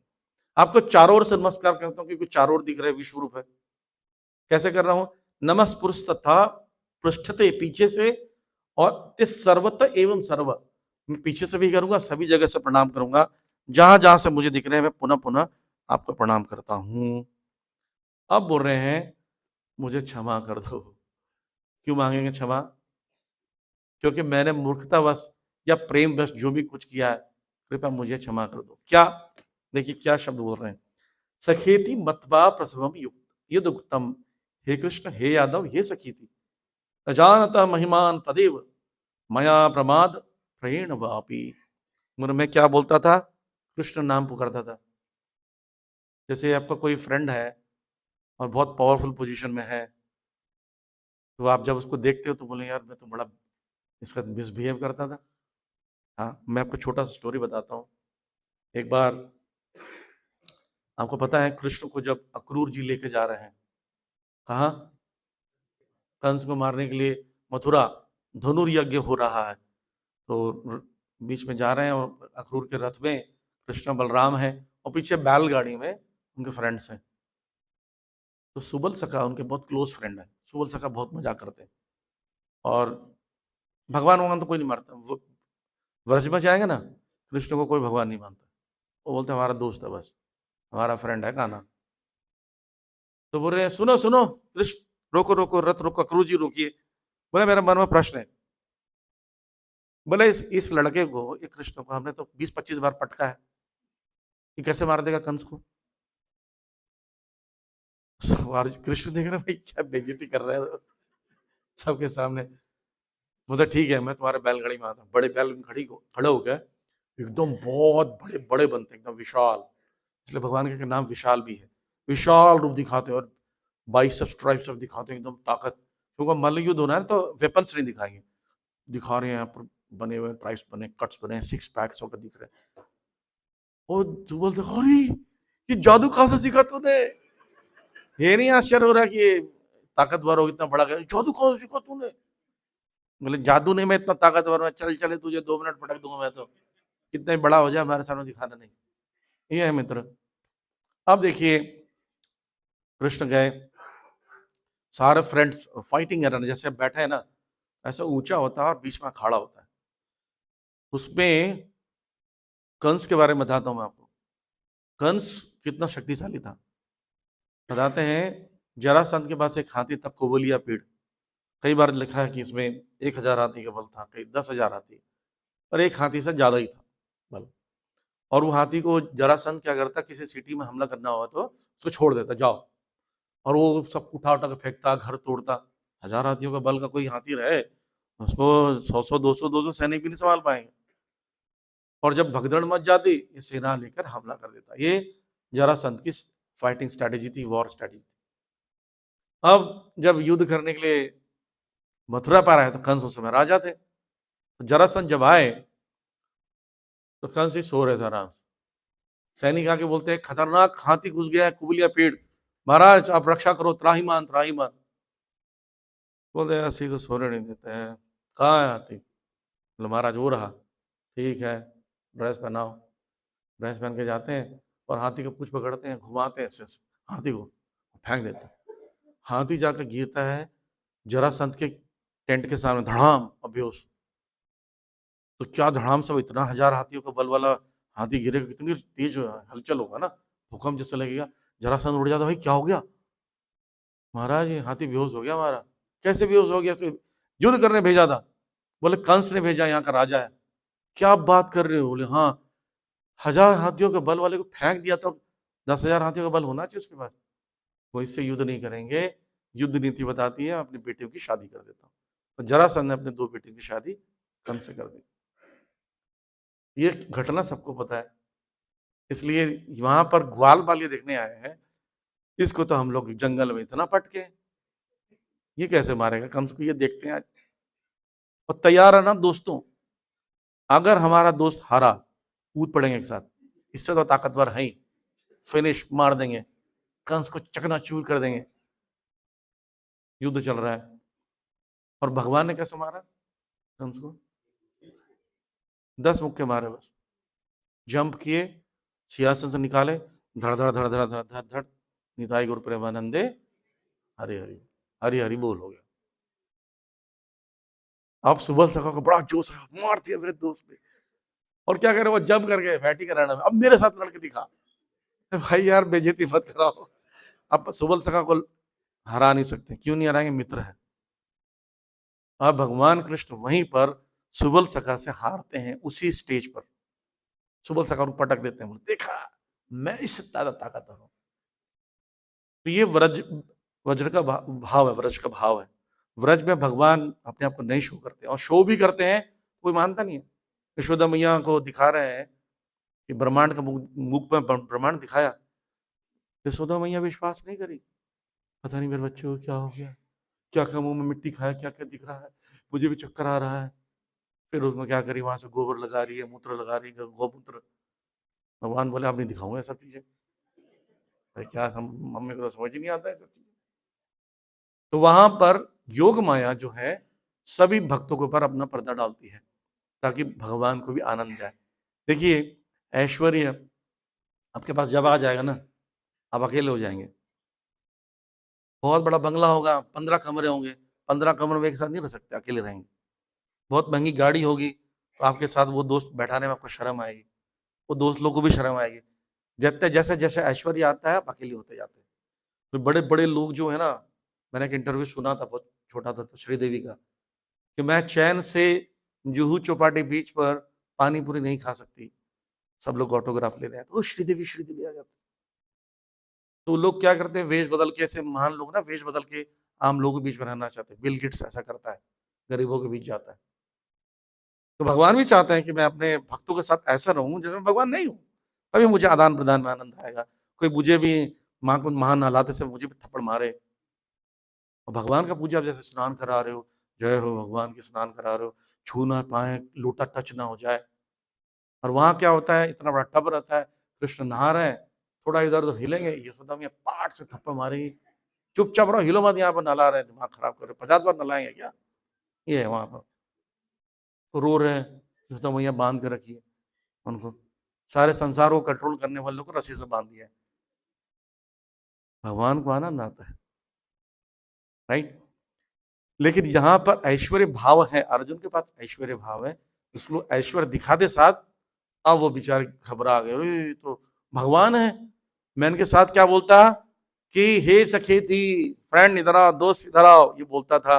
और क्या बोलता था, माधव यादव इधर आओ, है ना, कृष्ण इधर आओ, ऐसा बोलता था। तो बोले मैंने श्री लगाना छोड़ दिया, परम पूज्य भगवान बोलना छोड़ दिया, हे भगवान, ऐसे शब्दों का प्रयोग नहीं किया, इसलिए आप मुझे अज्ञान समझ के मुझे क्षमा कर दीजिए, ठीक है। अब कभी अकेले में तो कभी अनेक मित्रों के समक्ष आपका अनादर किया है, ये च्युत मेरे समस्त अपराधों को क्षमा करो। क्या ह्यूमिलिटी देखिए अर्जुन का। अब भगवान उनको ऐसे नहीं बोल रहे हैं करने के लिए, खुद बोल रहे हैं। तो बोल रहे हैं लेकिन मैं असल में कैसे क्षमा करोगे आप मुझे। एक तो समझ लो कि पिते व पुत्र, जैसे पिता पुत्र को करता है, आप संसार के दाता बीजम, हम बीजम प्रदापिता, पिछले अध्याय में कहा आपने, तो पिता समझ के माफ कर दो। क्या सखेव सखीसु, फ्रेंड फ्रेंड को माफ कर देता, आप फ्रेंड भी तो मानते ही थे ना, अभी भी मानते हो, फ्रेंड समझ के माफ कर दो। प्रिया प्रियहर्षि देव छोड़ू, प्रेमी प्रेमिका को माफ कर देता है कि चलो भाई गलती होती है, अपने लोग हैं, पति पत्नी में लड़ाई झगड़ा होता है, फिर क्षमा कर देते हैं और काम चलने लगता है। तो ऐसे करके क्षमा कर दो। अब क्षमा मांग लिया, आप क्या बोल रहे, नहीं क्षमा तो हो गया है, लेकिन आप मुझे वह रूप दिखाइए जो ओरिजिनल रूप है, क्षमा करके नॉर्मल हो जाइए। तो नॉर्मल रूप दिखाने जा रहे हैं। तो मैं चतुर्भुज का दर्शन करना चाहता हूं पहले, उसके बाद अब अपना रूप का वो रूप दिखाइए जो भगवान का वास्तविक रूप है। तो 47, 48, 49 में विश्व रूप के दुर्लभ दर्शन हुआ। 51 में चतुर्भुज द्विभुज का दर्शन होगा। 52 से 55 में निष्कर्ष निकालने वाले, ठीक है। तो विराट रूप का दर्शन को दूरदर्शन कहते हैं। क्या कहते हैं, दूरदर्शन। और जो भगवान का प्रेम वाला रूप है द्विभुज मुरलीधर, उसको सुदूरदर्शन कहते हैं, वो भी और दुर्लभ है ये रूप, श्याम सुंदर, है ना। तो किसी ने इस रूप को नहीं देखा, इस रूप का दर्शन अब समाप्त हो जाए, मैं तो देख लिया हूं, वेदों में भी इसका वर्णन किया गया है, आप चतुर्भुज का दर्शन कराइए। तो भगवान चतुर्भुज में ऐसे दिखते हैं, शंख चक्र गदा पद्म धारण किए हुए, और उनके ऊपर में क्या है, अनंत शेष है। तो लेकिन मैं मानवीय रूप को देखना चाहता हूं, भूतपा पुनम सौम्य, पूरा पुराना वही रूप दिखाओ मुझे, कि पुराना रूप देख के एकदम शांत हो जाता है, इतना सुंदर आकर्षक रूप देखकर खुश होकर बोलते हैं सचेता प्रकृति कथा। मैंने वापस अपना नेचुरल फॉर्म में आ गया हूं, अब मुझे ठीक लग रहा है, मैं नॉर्मल फील कर रहा हूं, ठीक है। तो भगवान का ये मानव रूप जो है वो भी दुर्लभ है, सबको नहीं दर्शन होता है। तो इसके 50 श्लोक हैं, ये बहुत महत्वपूर्ण है, इसमें क्या बोल रहे हैं ध्यान से सुनिए। इसमें कहते हैं, ये बहुत ही इंपॉर्टेंट श्लोक है, नाहम वेदेर न तपसा न दाने न च इज्या शक्यम एवा विधो दृष्टुम दृष्टवानसी मां यथा। यानी बोल रहे हैं, तुम अपने दिव्य नेत्रों से जिस रूप का दर्शन कर रहे हो द्विभुज का, उसे ना तो वेदाध्ययन से, न कठिन तपस्या से, न दान से, न पूजा से जाना जा सकता है। कोई इन साधनों के द्वारा मुझे इस रूप में नहीं देख सकता। यहाँ पर देख रहे हैं, कुछ दिख रहा है आप लोग को, ये बना हुआ है। क्या वैदिक ज्ञान कैसे आता है, श्रुति स्मृति, स्मृति में कल्प वेदांग संबंधित धार्मिक विधि, पंचरात पुराण इतिहास, छह दर्शन, वेदांत मीमांसा न्याय वैशेषिक योग सांख्य कनाड आदि का ये दर्शन दिया गया डिटेल।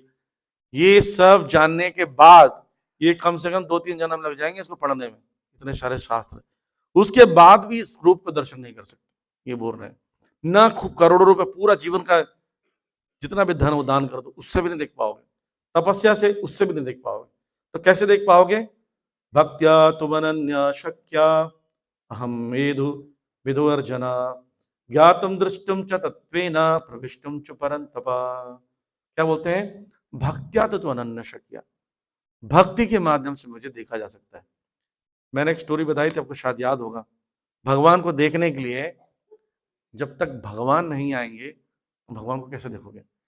सूर्य को देखने के लिए क्या चाहिए? आंखें। देख लेंगे रात को। आंख तो ठीक है, आपको सूर्य उदय होना चाहिए, राइट। उपाख्यान उपदेश नाम का ग्रंथ है, उसमें स्टोरी बताते हैं हमारे भक्ति सिद्धांत सरस्वती ठाकुर जो श्रील प्रभुपाद जी के गुरु हैं, वो बताते हैं कि एक व्यक्ति था और रात को 12 बजे लालटेन लेके चल सीढ़ियों से चलकर जा रहा था। फर्स्ट फ्लोर में मकान मालिक तो उसको कहता है, कहाँ जा रहे हो? बोले टेरेस पे। क्या करने? सूर्य को देखने। बोले पागल कहेंगे, एक लालटेन से थोड़ी दिखता, दो लेके जाओ। वो बड़ा वाला पागल था, तो दो लालटेन लेके दोनों जा रहे, चलो मैं भी तुम्हारे साथ चलता हूँ। थोड़ी दूर जाते हैं तो एक और किराएदार मिलता है। वो कहते हैं, कहाँ जा रहे हो मकान मालिक जी और ये किराएदार जी? बोले हम सूर्य को देखने जा रहे हैं टेरेस पर। बोले हो गया ना, ऐसा मकान मालिक किराएदार है, दो लालटेन से कम से कम 10-15 लालटेन लगेंगे, सूर्य कितना बड़ा होता पता है? ऐसे सारे मूर्ख लोग उसी बिल्डिंग में रहते थे। अब और सब ऊपर जाते हैं, 50 लालटेन लेके खड़े रहते हैं सूर्य देखने के लिए। सूर्य नहीं दिखता है। सूर्य कब दिखता है? सूर्य अपने आप क्षितिज से उदय होकर आता है तो उसको दिखता है। बोले हाँ हाँ दिख गया, दिखा, 50 लालटेन से दिखता है। सूर्य कैसे दिखा? सूर्य ने अपने आपको दिखाया। सिमिलरली जब तक भगवान नहीं चाहेंगे तब कैसे दिखेंगे, देख सकते हैं। भगवान कब चाहेंगे? भगवान को प्रसन्न कर दोगे। तो ये बता रहे हैं, ये भक्त्या तो अनन्य शक्या अहम विदो, हम एवं विदो वर्जना, यही विधि है, भक्ति के माध्यम से जान सकते हैं। भगवान स्वयं बोल रहे हैं भगवद गीता में, ज्ञातम द्रष्टुच तत्वेना, याद रखना यही एक तरीका है, प्रवेशनुच परंतपा, और कोई दूसरा तरीका नहीं है। क्या करो? तो उसके लिए मुझे करना क्या होगा? तो बोलते हैं उसके लिए एक एक्टिविटी है, वो करो। क्या करो? मत कर्म करन मत मत परमो मत भक्ता संग वर्जिता निर्वैर सर्वभूतेषु समय मेति पांडवा। ये अंतिम श्लोक है। इसमें कहते हैं मत कर्म कृन कृन, यानी क्या करो कि जो व्यक्ति सकाम कर्मों और मनोधर्म के कलमश मुक्त हो जाता है, मेरा भक्ति करता है, मेरे लिए ही कर्म करता है, जो मुझे ही जीवन का लक्ष्य मानता है और प्रत्येक जीव से मैत्री भाव रखता है, निश्चय ही मुझे प्राप्त करता है। मत कर्म कृत, मेरे लिए कर्म करो। मत परमो मद भक्तो, मेरा भक्त बनो मुझे परम मानते हुए। और क्या करो? संग विवर्जिता, यानी ऐसे लोग का संग मत करो जो लोग मेरे को नहीं मानते हैं। निर्वैरा, किसी से द्वेष मत करो, किसी से जीव जंतु किसी से भी द्वेष मत करो। सर्वभूतेषु, यानी सभी लोग से। और ऐसा को करता है सब माम एति, वो मेरे पास आता है, मेरे को प्राप्त कर लेता है। तो अर्जुन तुम मुझको प्राप्त कर सकते हो भक्ति करके। तो यहाँ पर हम लोग डिस्कस किया हमने, यहाँ आप देखो, रिक्वेस्ट किया 1 से 4 में कि क्या भगवान आप मुझे अपना रूप दिखा सकते हो, मैं देखना चाहता हूँ, जिसका वर्णन आपने एकांशेन स्थितो ही कहा, एक अंश ही दिखाया था। मैं विराट रूप को देखना चाहता हूँ जिससे आप समस्त जीव को नष्ट कर चुकी हो। यूनिवर्सल फॉर्म जो है 5 से 14 में दिखाया। विराट सॉरी प्रेयर्स जो अर्जुन ने किए 15 से 45 में किया, इसमें उन्होंने क्षमा भी मांगी, उनको प्रणाम भी किया और उनको बताया कि मैं आपके साथ अच्छे से बिहेव नहीं किया, कृपया मुझे क्षमा कर दीजिए। और पुनः आपका चतुर्भुज और द्विभुज दिखाइए, है ना। वो 46 से 55 में देखा हमने, भगवान ने रूप दिखाया और भगवान ने ये कहा इस रूप को देखने के लिए क्वालिफाइड होना पड़ता है, इसके लिए कोई दान तपस्या या वेदों का अध्ययन से मैं नहीं दिखता हूँ। एक ही तरीका है, भक्त्या, भक्त्या तो अन्य शक्य, सिर्फ इसी प्रोसेस से भक्ति के माध्यम से मुझे देख सकते हो। और इसके लिए क्या करना है? मेरे लिए कर्म करो, मुझ पर मेरी पूजा करो, मेरे शरण में आओ और किसी से वैर मत करो, इस प्रकार से मुझको प्राप्त कर सकोगे। हरे कृष्णा। तो आज थोड़ा छोटा था क्लास क्योंकि श्लोक भी कम थे।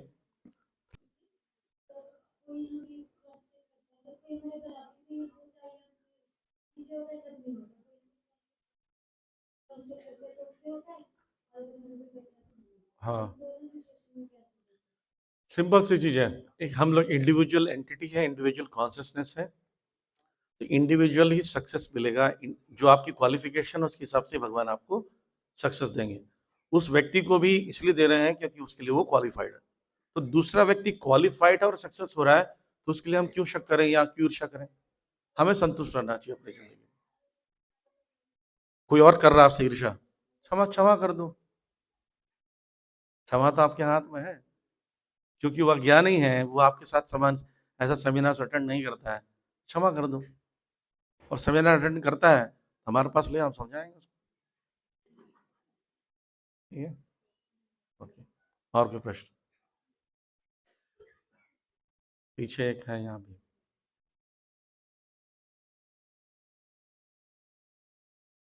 किधर है? किसी का है क्या?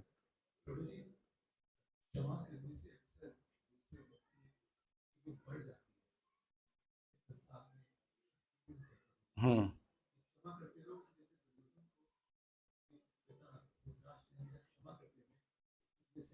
हम्म। देखिए, आपको जानकारी के लिए बता देता हूँ कि अर्जुन को, युधिष्ठिर को उन्होंने क्षमा ही करने वाला था, पर युद्ध करने वाला, युद्ध क्षत्रिय का धर्म है, धर्म का लड़ाई करना है, और बाहर से क्षमा भी करना है। अपने अंदर में ग्रज मत रखो, पर अपने धर्म के लिए लड़ाई लड़ो। राइट? कोई गलत कर रहा है तो उसका विरोध करो, तो ईर्ष्या द्वेष, अंदर से क्षमा कर दो, बोले ये तो बेचारा ऐसी हालत है, लेकिन ये धर्म की लड़ाई हमारी चलती रहेगी। तो भगवान उनको बोला कि क्षमा करते हृदय से, और युद्ध जरूर करो, युद्ध हमारा धर्म है, क्षत्रिय धर्म।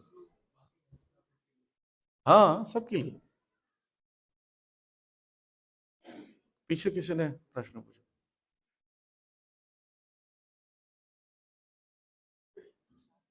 हरे कृष्ण प्रभु जी।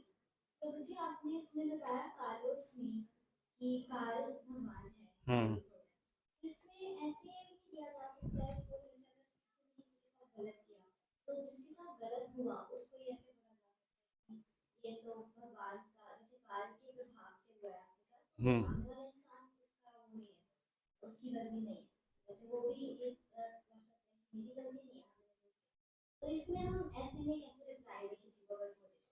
हाँ, देखिए, इसमें दो बातें हैं समझने के लिए। एक तो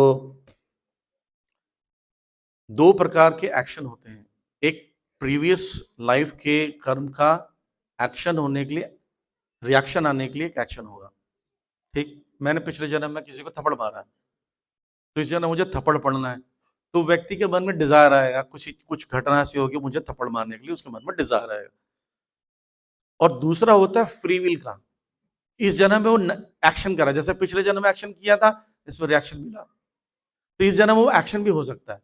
तो एक व्यक्ति आपको रिएक्ट कर रहा है, आपके जीवन में रिएक्ट कर रहा है, वो पिछले जन्म का रिएक्शन है या नया एक्शन है, ये आप डिसाइड नहीं कर सकते।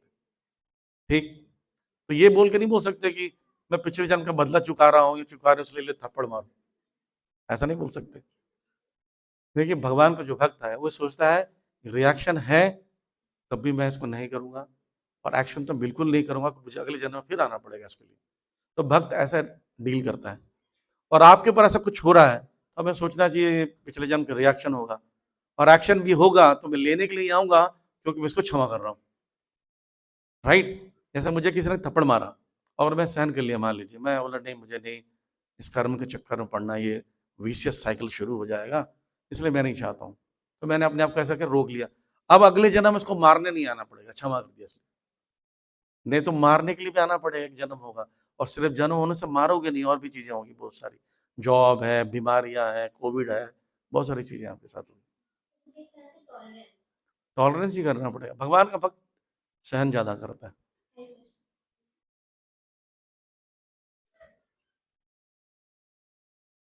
इधर एक,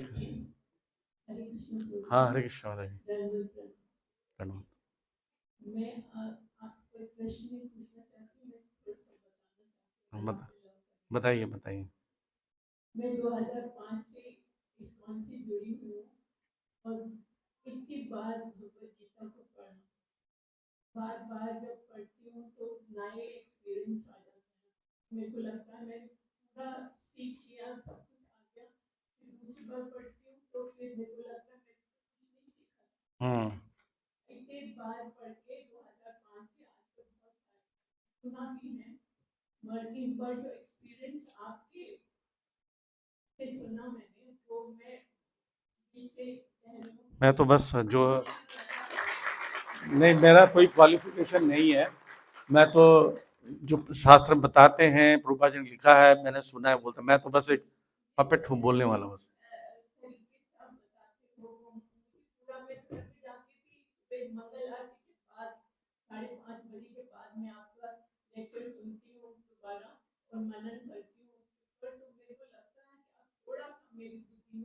आप आशीर्वाद दीजिए, मैं और बोल पाऊंगा। Thank you.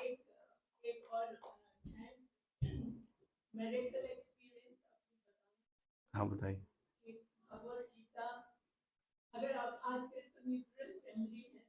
हम्म।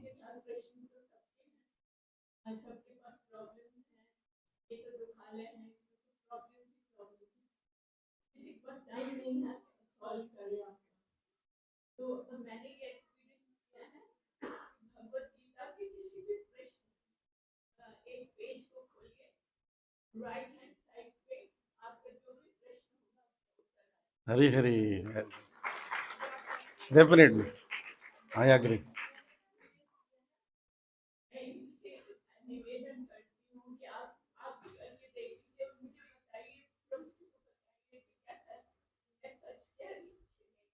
डेफिनेटली आप भगवत गीता को जब भी आप टेंशन में रहेंगे ना, आप बहुत चिंतित हैं, परेशान है, हताश है ना, भगवत गीता खोलिए और पढ़िए, आपको जरूर एकदम नॉर्मल हो जाएंगे। इतनी पावरफुल चीज है, ये भगवान की वाणी है।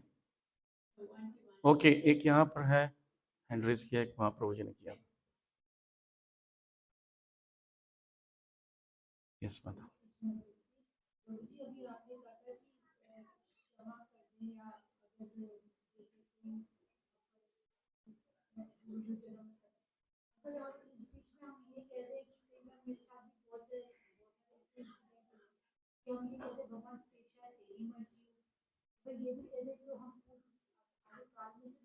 नहीं नहीं, सहन करने से आप नहीं जाएंगे। आप अगर उस चीज को टॉलरेट कर रहे हैं और बोल रहे हैं भगवान जैसी आपकी इच्छा, हाँ, भगवान पर छोड़ दीजिए। एक प्रश्न है, सोचिए पीछे।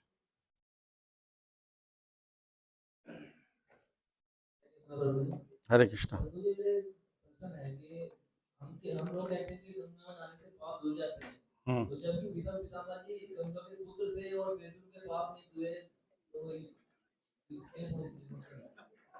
प्रश्न अच्छा है। भगवान भीष्म पितामह भगवान के शुद्ध भक्त हैं। श्रीमद् भागवत में बताया 12 प्रकार के महाजन हैं। महाजन मतलब जिनको भगवान के बारे में पूरा पता है, वो भगवान के शुद्ध भक्त हैं। लेकिन हमेशा भगवान, अगर यहाँ पर बच्चे यहाँ ड्रामा करेंगे या कुछ करेंगे, अगर यहाँ पर मान लीजिए हिरण्यकशिपु, यहाँ पर होलिका, प्रहलाद, हिरणाक्ष का यहाँ पर एक्टिंग कौन करेगा? यहाँ से आप ही लोग उठाएंगे किसी को, सही का हिरण्यकशिपु तो लेके नहीं आएंगे। आप कोई डिवोटी मान लीजिए यहाँ पर एक्शन कर रहे हैं, हिरण्यकशिपु बनाया हुआ है, तो जीवन भर उसको हिरण्यकशिपु बोलेंगे? उसने बस एक्टिंग की थी, राइट? एक्टिंग किया था उसने जस्ट। ऐसे एक माता जी थी जिसने बेचारी ने वो पूतना का एक्टिंग किया था। अब जब भी बोलते हैं उसको, मिलते हैं, पूतना माता जी हरे कृष्णा, तो बड़ा बुरा लगता है। एक्चुअली पूतना नहीं है, एक माता जी ने शूर्पणखा किया था। जब जाते हैं ऐसा करते हैं, इशारा करते हैं, चढ़ाते हैं मजाक में। तो भीष्म पितामह जी को भगवान ने इस प्रोसेस में एक्टिंग के लिए डाला है। प्रभुपाद जी उदाहरण देते हैं, जैसे एक बहू को सिखाने के लिए माँ अपनी बेटी को डांटती है, ठीक से सीख ले, ससुराल जाएगी तो ठीक से काम नहीं करेगी, डांट पड़ेगी। हम तो यहाँ डांट नहीं पाते हैं, कोई बात नहीं, सीख। बहू को बोली क्या गड़बड़ कर दिया, सीखेगी। तो अपनी ही बेटी को डांटकर बहू को शिक्षा देते हैं। तो हम सब लोग बहू हैं, भगवान भक्तों को पकड़कर उस कैरेक्टर में, सीन में डालते हैं। जैसे अर्जुन को हर बार, हर जन्म में शिक्षा क्यों देते हैं? हर जन्म भूल जाते हैं, कैसा भक्त है? नहीं, भगवान भुलाते हैं योग माया से। ऐसे ध्रुव महाराज को भुलाए, ऐसे भीष्म पितामह को इस स्थिति में डाल दिया ताकि इल्यूजन में आ जाए। अब वो जो एक्शन करेंगे, युद्ध करेंगे, तो कौन युद्ध कर पाएगा उनकी तरफ से? युद्ध नहीं होगा। तो इस सब सिस्टम में डालकर भगवान बोल रहे मैं सबको मार चुका हूं, एक बस आपको बस निमित्त मात्र बनाकर फेमस बनाना चाहता हूं, तो मेरे भक्त हो सभी। ठीक है, okay, thank you very much. Hare Krishna. Srila Prabhupada की जय। कृष्ण की जय। प्रोजेक्ट का नाम करेंगे। तो ये विग्रह है, उनके पास काफ़ी दिनों से है और 4 विग्रह के नाम होने चाहिए। मैंने बताया था लास्ट क्लास में हमने इनके विग्रह के नाम भी रखे थे, एक विग्रह के। तो राधा कृष्ण है, तो वैसे तो राधा कृष्ण नाम तो है, लेकिन सभी राधा कृष्ण नाम में भगवान की अनेक लीलाएं हैं। तो रूपा से किसी ने पूछा कि भगवान का नाम क्या है, बोले भगवान का कोई नाम नहीं होता। भगवान की जितनी लीलाएं हैं, उनके गुण हैं, उनको रूप है, उसी पे नाम रहता है। जैसे भगवान जी को जगन्नाथ कहते हैं, जगत के नाथ है। हाँ, यशोदा की पुत्र है, यशोदा नंदन, नंदन नंदन, देवकी नंदन, वासुदेव नंदन। तो उनके क्वालिफिकेशन, उनके रूप गुण पे नाम होता है। हमारा नाम किसी के ऊपर रखा जाता है। जैसे एक प्रभुपाद जी बंगाली में कहते हैं काना छीलो पद्मलोचन, एक आंख नहीं है, नाम क्या पद्मलोचन। एक व्यक्ति मेरे घर पर आया, भिक्षा मांगता था, तो मैं हर भिखारी से पूछता नाम क्या है। उससे पूछा क्या नाम, बोलता लक्ष्मीपति। भीख क्यों मांग रहा है, लक्ष्मीपति। तो हमारा नाम जो है हम पर फिट नहीं होता है, एक्चुअली हमारा नाम किसी पर, तो भगवान का नाम अलग अलग लीलाओं और गुणों पर होता है। तो भगवान जी को इसे देख के लग रहा है कि राधा जी ना हाथ में पकड़ी हुई है ना, ऐसा लग रहा है सेवा करने के लिए तैयार है। तो इनका नाम हम रखते हैं श्री श्री राधा गोविंद की। तो राधा गोविंद, गो का मतलब इंद्रियां होते हैं, विंद का मतलब आनंद। इंद्रियों को आनंद देने वाले या गौओं को आनंद देने वाले को गोविंद कहा जाता है। श्री श्री राधा गोविंद की जय। हरे कृष्णा। तो आप सबको बता दें, क्लास के शुरू में ही मैंने बताया था हम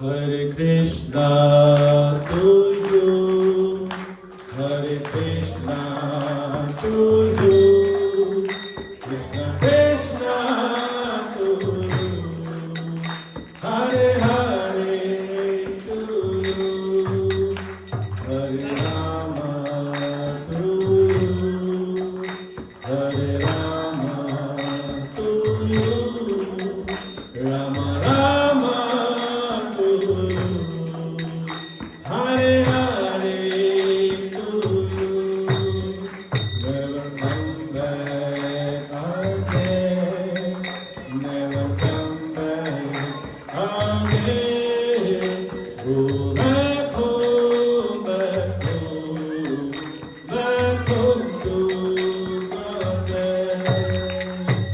Hare Krishna, Hare Krishna, Krishna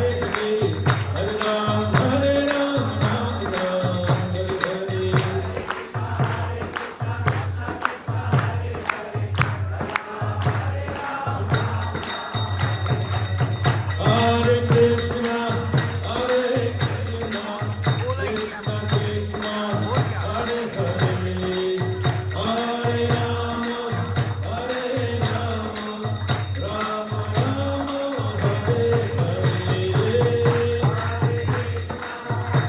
Hare.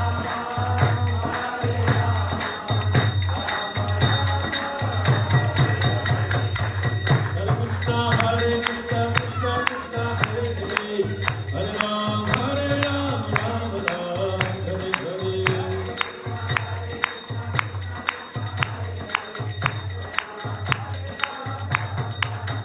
Jai Prabhupada, Prabhupada, Prabhupada, Prabhupada.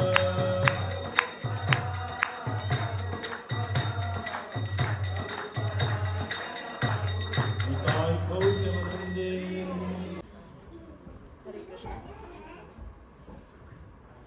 हरे कृष्णा। तो मुझे पता है प्रसाद का टाइम है, बट मैं ज़्यादा टाइम नहीं लूँगी आप लोगों का। मैं थोड़ा सा पेरेंटिंग के बारे में कुछ बताना चाहती हूँ, और फिर जो सर्विसेज हम प्रोवाइड करते हैं या जो सेवा हम करते हैं बच्चों के लिए, उसके बारे में बताना चाहती हूँ। बट उससे पहले मेरा आप लोगों से एक प्रश्न है कि हम बोलते हैं पेरेंटिंग एक आर्ट है। कितने लोग अग्री करते हैं कि पेरेंटिंग एक आर्ट है? Okay, only handful. ओके, अगर मैं कहूँ कि पेरेंटिंग एक साइंस है, तो कितने लोग अग्री करते हैं कि पेरेंटिंग एक साइंस है? ओके। और बहुत सारे लोग न्यूट्रल भी हैं, इसके अलावा भी कुछ है क्या पेरेंटिंग साइंस या आर्ट के अलावा? पेरेंटिंग समझ नहीं आ रहा क्या है। ओके, सो पेरेंटिंग कला है या पेरेंटिंग विज्ञान है? मैं हिंदी में बोल देती हूँ, कितने लोग अग्री करते हैं कि पेरेंटिंग कला है? ओके, पेरेंटिंग को हिंदी में अपने बच्चों का लालन पालन करना, परवरिश कला है। कितने लोग अग्री करते हैं कि बच्चों की परवरिश करना एक कला है? ओके, कितने लोग अग्री करते हैं कि बच्चों की परवरिश करना एक विज्ञान है? ओके, तो इससे पहले हमें ये जानना है कि कला और विज्ञान में क्या फर्क है। देखिए, विज्ञान क्या है? H2O, हाइड्रोजन के 2 मॉलिक्यूल, ऑक्सीजन का 1 मॉलिक्यूल मिलके क्या बनता है? वाटर। ठीक है, इसमें कुछ चेंज नहीं है। जो वाटर इंडियन ओशियन में है, जो वाटर पैसिफिक ओशियन में है, जो वाटर अटलांटिक ओशियन में है, सारे के सारा पानी H2O से ही बना है। लेकिन कला क्या है? कला हर एक का अपना अलग गुण है। ठीक है, हर एक का अपना अलग हाथ है। कोई जरूरी नहीं है किसी ने राधा कृष्ण की पेंटिंग बनाई तो उन्होंने भगवान का ब्लू ड्रेस बनाया तो उसमें सुंदर लग रहे हैं भगवान। जिसने रेड ड्रेस बनाया, भगवान का तो खैर केस अलग हो गया, भगवान तो हर ड्रेस में ही सुंदर लगते हैं। लेकिन कला जो है वो सबका एक अपना अपना इंडिविजुअल वो है। तो ये फर्क है कला और साइंस, इसमें विज्ञान में। तो अब आप लोगों में से कितने लोग अग्री करते हैं कि परवरिश एक कला है? Very good. अब देखिए, हाथ ज्यादा लोगों के खड़े हुए। क्यों? क्योंकि हर बच्चा अलग है। ठीक है ना, हर एक का स्किल सेट अलग है, तो हर बच्चे को उसके तरीके से डील करना यही कला है ना। अलग अलग तरीके से हर बच्चे को उसके हिसाब से जो उसको चाहिए वो देना। अब मेरा एक क्वेश्चन और है आप लोगों से, जो मैंने यहाँ पे प्रभु जी से ही सीखा है, इस्कॉन में जुड़ के ही सीखा है, और जिसने मेरा पूरा परसेप्शन चेंज कर दिया लाइफ का। आप लोगों में से कितने लोग मानते हैं कि माँ बाप को बच्चों का दोस्त होना चाहिए? हाँ, ये हुई ना बात, सब लोगों के हाथ खड़े हैं। मैं भी ऐसे ही थी, मैं भी ऐसा सोचती थी। ओके, माँ बाप को बच्चों का दोस्त होना चाहिए, लेकिन ऐसा तो कोई बच्चा है ही नहीं ना कि जिसके दोस्त ना हो। सब बच्चों के दोस्त हैं। जो यंगस्टर्स हैं, जो आप लोग सबके भी फ्रेंड्स होंगे, जो पेरेंट्स हैं यहाँ पे उनको भी पता होगा उनके बच्चों के फ्रेंड्स हैं। ठीक है, तो फिर हमारे बच्चे बिगड़ क्यों रहे हैं आज के टाइम में? और हम भी फ्रेंड्स बनना चाह रहे हैं अपने बच्चों के। कहीं ना कहीं तो कुछ लूप होल है ना जो मिसिंग है। मानते हैं नहीं मानते? हाथ खड़ा करें जो इस चीज को मानते हैं। अभी भी कोई कहेगा कि हमें अपने बच्चों का दोस्त होना चाहिए? यस, बिल्कुल होना चाहिए, but to a certain extent. मुझे इतना अच्छा लगा जब प्रभु जी ने मुझे बताया कि दोस्त ही बनना है तो फिर माँ बाप कब बनोगे? जब दोस्त उनके पास ऑलरेडी इतने अवेलेबल हैं, फिर भी बच्चे क्यों भटक रहे हैं आज की डेट में? तो हमें कभी भी अपनी माँ बाप बनने की पोजीशन नहीं छोड़नी। मुझे इतना टचिंग लगा जब प्रभु जी ने बताया कि हम अपने माँ बाप की डांट इसलिए खाते हैं, हमने भी खाई माँ बाप की डांट खाई, पिटाई खाई है ना, और हमारे बच्चे भी। किस लिए? क्योंकि उन्होंने देखा कि हम उन्हें अनकंडीशनल लव भी करते हैं। तो दोस्त ही बने रहेंगे तो माँ बाप कब बनेंगे? कब समझाएंगे? कब सिखाएंगे उनको? और माँ बाप एक ही होते हैं। बिल्कुल, हाँ, ये भी मेरे को ध्यान आया। प्रभु जी ने बोला कि माँ बाप एक ही होते हैं, दोस्त तो बहुत होते हैं, माँ बाप एक ही होते हैं। जितने माँ बाप करते हैं उतना दोस्त कभी नहीं कर सकते आपकी लाइफ में। इंपॉर्टेंट होते हैं, हर चीज की अपनी इंपॉर्टेंस है। तो मैं बस यही कहना चाह रही थी कि जितना हम लोग वैकुंठा फन स्कूल यहाँ पे जो क्लासेस रन करते हैं, तो हम बच्चों के basically moral development, spiritual development के ऊपर वर्कआउट करते हैं।